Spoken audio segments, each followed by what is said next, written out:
Big breaking news. এই মুহূর্তের একটি খবর। পাতারকান্দি নালুগাঁয়ের অমানবিক ঘটনার আহত যুবক আমিরুদ্দিনকে দেখতে গৌহাটির হাসপাতাল ছুটে গেলেন সমাজসেবক শাহরুল আলম চৌধুরী। পাতারকান্দি এলাকার নালুগাঁয়ে সংঘটিত অমানবিক ঘটনার শিকার যুবক আমিরুদ্দিনকে উন্নত চিকিৎসার জন্য শিলচর থেকে গৌহাটি একটি হাসপাতালে রেফার করা হয়েছে। বর্তমানে সংকটজনক অবস্থায় চিকিৎসাধীন রয়েছেন। হাসপাতাল সূত্রে জানা গেছে তার জরুরি ভিত্তিতে রক্তের প্রয়োজন ছিল। বিষয়টি জানতে পেরে বিশিষ্ট সমাজসেবক শাহরুল আলম চৌধুরী দ্রুত হাসপাতালে পৌঁছে প্রয়োজনীয় রক্তের ব্যবস্থা করেন এবং তার চিকিৎসার জন্য সর্বাত্মক সহযোগিতার উদ্যোগ গ্রহণ করেন।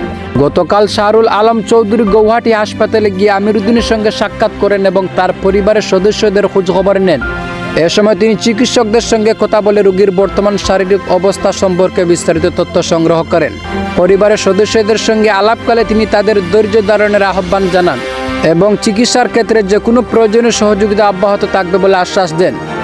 পাশাপাশি যাতে আমিরুদ্দিন উন্নত মানসম্মত চিকিৎসা সেবা পান সে বিষয়ে হাসপাতাল কর্তৃপক্ষের সঙ্গে আলোচনা করেন শাহরুল আলম চৌধুরী। আমিরুদ্দিনের পরিবারের সদস্যরা এই মানবিক সহায়তার জন্য শাহরুল আলম চৌধুরীর প্রতি আন্তরিক কৃতজ্ঞতা প্রকাশ করেছেন। তারা জানান এমন কঠিন সময়ে তার পাশে দাঁড়ানো তাদের জন্য বড় সাহস ও অনুপ্রেরণার উৎস হয়ে উঠেছে।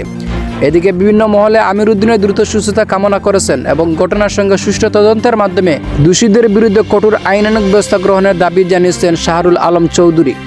এই ছেলেটার চেহারা দেখার পরে আমার নিজেরও চোখের জল আটকাতে পারছিলাম, কারণ ছেলেটার চেহারা দেখলে দেখা যায় এখনও তার বাঁচবার সময় আছে। আর ডক্টরে বলছে যে রিকভারি হইব টাইম লাগবে। বহুত ক্রিটিক্যাল কেস এটা।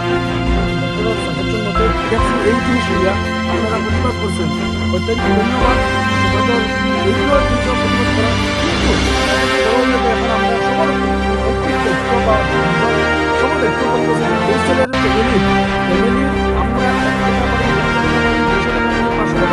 যার যতটুকু সকল আছে তারা সাহায্য করা হইত। আমি আপনাদের কাছে রিকোয়েস্ট করলাম, আমি আমার অ্যাকাউন্ট নম্বর স্ক্যানার দিয়ে দিব।